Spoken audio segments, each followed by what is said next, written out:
My husband left me when I needed him most. I made sure he paid for it. I told him I was pregnant. No warning, no support, just gone. What he didn't expect was what happened next. This isn't a revenge story the way you think. It's about what happens when the person you trust most disappears, and you decide not to break. I never thought I'd be the kind of person who would post something like this online. But here I am. Because sometimes you go through something so unreal, so quietly devastating, that you either let it eat you alive, or you tell your story and take your power back. So this is mine. When I married my husband, I truly believed I had found my safe place. He wasn't perfect, neither was I, but we worked. Or at least, that's what I thought. We had been together for 6 years, married for 3. We built a life that looked solid from the outside. A small apartment, shared routines, inside jokes, Sunday grocery trips, late night takeout when neither of us felt like cooking. Normal, stable, safe. That word again, safe. I held on to that feeling like it was permanent. I was wrong. It started slowly, the kind of slow you don't notice at first. He began coming home later than usual. At first it was work stress, then extra meetings, then just no explanation at all.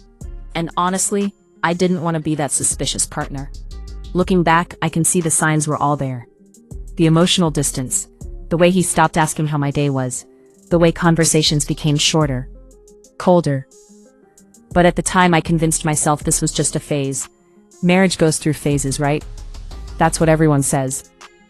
Then everything changed in a single week, the week I needed him the most. I found out I was pregnant on a Tuesday morning. I remember staring at the test for a full minute, not breathing, not thinking, just staring. 2 lines, positive. My hands were shaking, not out of fear, but something else, something bigger. Hope. I had always wanted kids, we had talked about it, planned for it, even argued about timing. He always said, not yet, but this time, there was no yet. This was real. I spent hours imagining how I would tell him. I even bought a tiny pair of baby socks. I thought it would be cute, something he'd remember. God, I was so naive. That evening I waited for him. And waited, and waited. He didn't come home until almost midnight. By then my excitement had turned into anxiety. When he walked in, he barely looked at me. Hey, he said, dropping his keys on the table like any other day. No hug, no smile, just distance. I should have said something right then. But instead, I still tried to make it special.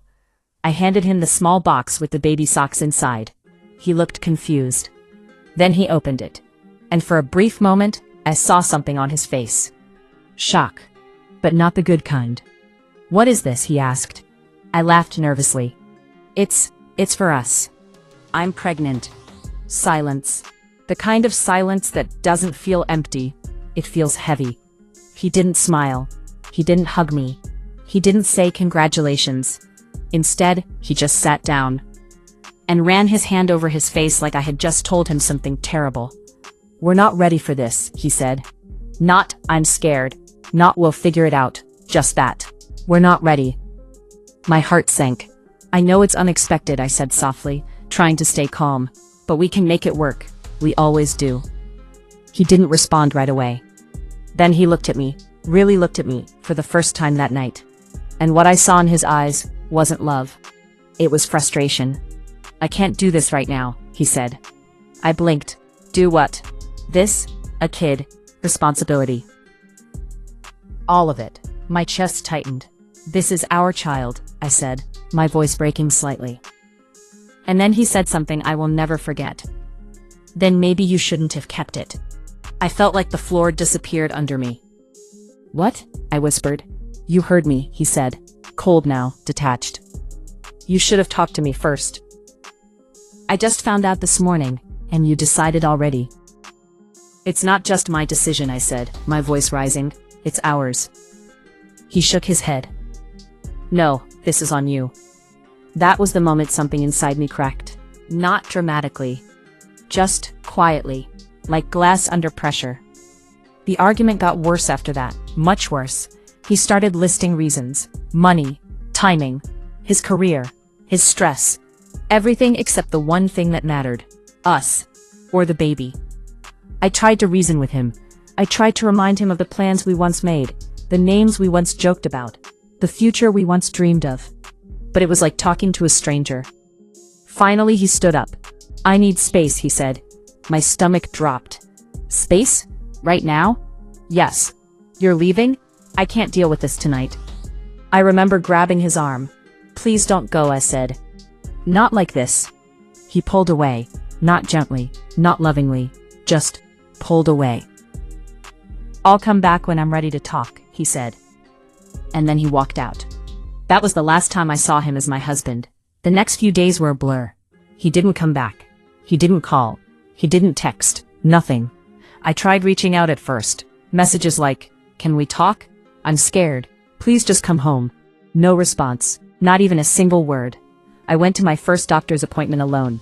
I sat in that waiting room surrounded by couples, hands held, quiet smiles, shared excitement, and I sat there by myself, trying not to cry. When the doctor confirmed everything was progressing normally, I should have felt happy. But all I felt was empty, because the one person who was supposed to be there wasn't. Then came the moment that truly broke me.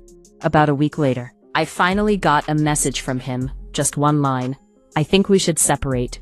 No explanation, no apology, no concern about me, no mention of the baby. Just that. I stared at that message for a long time, long enough for something inside me to shift. Because in that moment, I realized something very clearly. I wasn't just abandoned. I was discarded. At the exact moment I needed him most. And something in me hardened. I didn't reply right away. Not because I didn't know what to say, but because for the first time, I stopped chasing him. Instead, I asked myself a different question. Not why is he doing this, but what do I do now? And that's when everything started to change. Because here's the truth no one tells you. There's a very specific kind of strength that comes from being left behind. It's not loud. It's not pretty. But it's powerful. Just how powerful it could be. I stopped begging and started planning.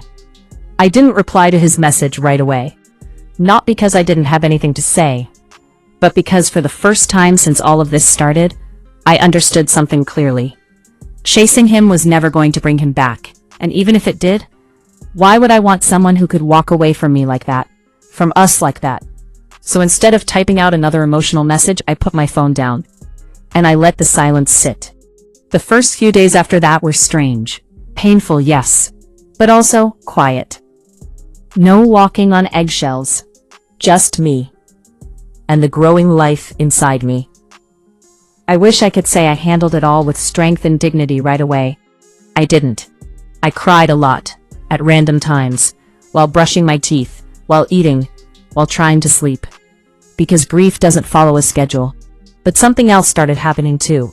Something small at first, then stronger. I stopped checking my phone every 5 minutes.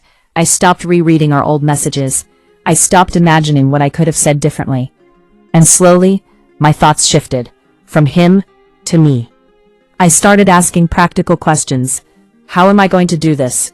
Where will I live? What about money? Because reality doesn't pause just because your heart is breaking. The first thing I did was call my older sister. We weren't extremely close, but we had always been on good terms. When she picked up, I didn't even get through a full sentence before I started crying. "I need help," I said. That was all it took. She didn't ask 100 questions. She didn't judge. She just said, "Come stay with me." And for the first time in days, I felt a little bit of relief. Moving out of the apartment felt surreal.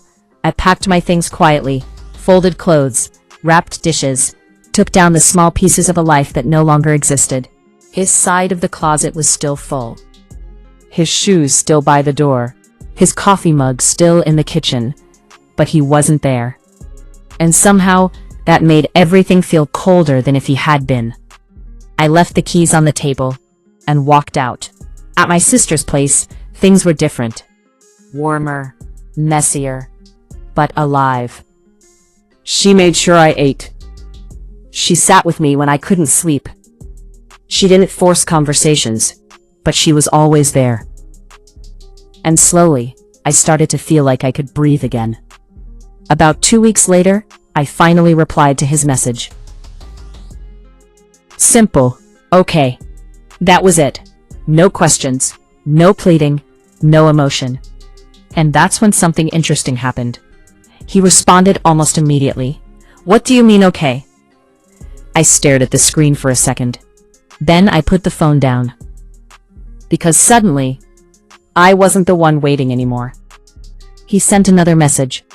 "Are you just going to ignore everything?" I didn't reply. "Then, we need to talk properly." I still didn't reply. And for the first time since he walked out, I felt something shift in the balance between us.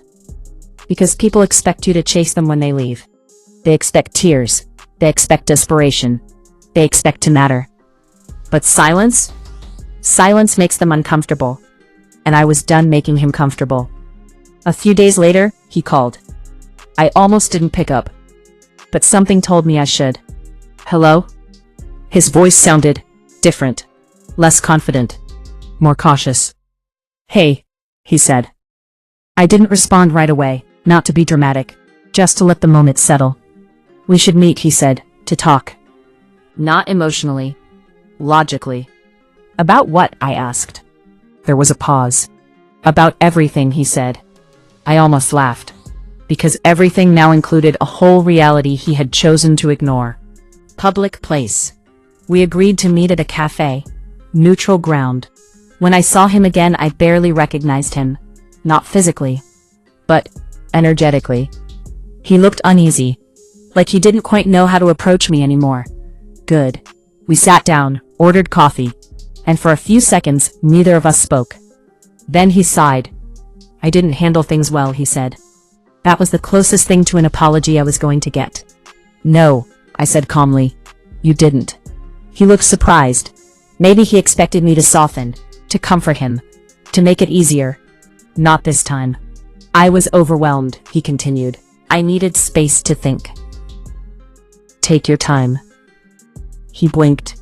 "But while you're taking your time," I continued, "I'm moving forward." "What does that mean?" "It means I'm keeping the baby." He nodded slowly. "And it also means," I added, "I'll be speaking to a lawyer." That got his full attention. "A lawyer? Why?" Calm. "Because this isn't just about feelings anymore," I said. "It's about responsibility." The color drained slightly from his face. "I'm not trying to fight you," he said quickly. "I'm not fighting either," I replied. "I'm just making sure things are clear." Clear. Structured. Documented. Real. And that's when he realized something he hadn't expected. I wasn't the same person he walked away from. I wasn't begging. I wasn't breaking down. I wasn't waiting. I was adapting. And more importantly, I was preparing. Because if he thought he could just walk away, with no consequences, no accountability, no involvement, he was about to learn exactly how wrong he was. Not out of revenge, but out of fairness. Because if I was going to carry this child, raise this child, build a future from scratch, then he was going to face his part in it, one way or another. And this time, he thought he could walk away. He was wrong. After that cafe meeting, something inside me settled. Not healed, not happy, but steady. For weeks I had been reacting. To his absence. To his silence. To his decisions. But now, I was the one making moves. The next step was the lawyer. I didn't go in expecting revenge. I went in needing clarity. Organized. The kind of place where everything felt serious. Real. When I sat down and explained everything, pregnancy, separation, his disappearance, the lawyer didn't look shocked. That surprised me. "This happens more often than you think," she said calmly. That sentence stuck with me. Not because it made me feel better, but because it made me realize something important. This wasn't just emotional, it was legal. She walked me through everything step by step. My rights, his responsibilities, what child support would look like, what documentation I'd need. Numbers, timelines, processes. It was overwhelming, but also empowering. Because for the first time since all of this started, I could see a path forward. Not based on his choices, but mine. We started the paperwork that same week. I didn't tell him right away, not out of spite, but because I had learned something valuable. Not everything needs to be announced. Some things just need to be done. Meanwhile, he started reaching out more. Messages at first. Then calls. "Hey, I've been thinking. I want to be involved. We should figure this out together. It almost sounded reasonable. Almost. But I noticed something. He never once asked how I was. Really. Not in a way that mattered. It was always about easing his position, his guilt, his uncertainty. And that told me everything I needed to know. So I kept my responses short, polite, neutral. I'm handling things. We'll discuss through proper channels. Take care. That last one seemed to bother him the most, because it sounded like closure. A few weeks later, he showed up unannounced at my sister's place. When I opened the door and saw him standing there, I felt nothing. That scared me more than anything else, because I used to feel everything when it came to him. Love, anger, hurt, hope. Now, just distance. We need to talk, he said. I stepped outside and closed the door behind me. Talk, I said. He looked nervous, more than before. I didn't think you'd take things this far, he admitted. I almost laughed. This far? I repeated. The lawyer? The legal stuff? I held his gaze. You left, I said simply. He ran his hand through his hair. I just needed time, he said again. And I gave you time, I replied. There was a pause. I didn't think you'd move on like this. That sentence, that exact sentence, that's when it clicked. He didn't expect consequences. He expected pause. He expected me to wait in emotional limbo while he figured himself out. But life doesn't work like that. I didn't move on, I said calmly. I moved forward. He looked like he wanted to argue, but didn't know how. What do you want from me? He asked finally. A simple question, with a very clear answer. Responsibility, I said. He exhaled slowly. I said I want to be involved. Then be involved, I replied. Another pause. But understand something, I added. I stepped a little closer. Not aggressively. Just enough to make sure he was listening. You don't get to disappear when it's hard, and show up when it's convenient. He didn't respond. You don't get to opt in and out of this, I continued. My voice wasn't loud, but it was firm. For any more. Silence. This is happening, I said, and for the first time, he really understood. The next few months were structured. Legal meetings, paperwork, medical appointments. He showed up sometimes, missed others. Consistent enough to say he was trying, inconsistent enough to prove he hadn't really changed. But by then, it didn't matter. Because my life was no longer built around his presence or his absence. It was built around something else. Purpose. Preparing for my child. Building stability. Creating something solid. My sister helped. More than I can ever explain. And slowly, piece by piece, I rebuilt. Then came the day everything finalized. The legal agreement. Signed. Documented. Enforced. Child support. Responsibilities. Clear expectations. No confusion, no gray areas. Just reality. He sat across from me during the final meeting. Quiet. Almost defeated. Not broken, but aware. Aware that his choices had weight. That walking away wasn't free. And maybe, for the first time, he understood what he had actually lost. After it was over, he tried one last time. I know I messed up, he said. I looked at him, really looked, and I didn't hate him. That surprised me, because for a long time, I thought I would. But hate takes energy, and I had something more important to focus on. I hope you do better, I said. Not for me, not for us. For the child. He nodded, but didn't say anything else. And that was the end of it. Not dramatic, not explosive. Just finished. Months later, when I held my baby for the first time, everything made sense in a way it never had before. All the pain, all the fear, all the uncertainty. It didn't disappear, but it transformed. Because I realized something simple, something powerful. He didn't ruin my life. He revealed who he was. And in doing that, he forced me to become someone stronger, someone clearer, someone who doesn't wait to be chosen. I chose myself, made all the difference. So no, I didn't make him pay in some dramatic, revenge-filled way. I didn't destroy him. I didn't fight endlessly. I didn't chase closure. I did something much more effective. I held him accountable. Legally. Emotionally. Practically. And then, I let him go. Because the real win wasn't making him suffer. It was building a life where he no longer had the power to.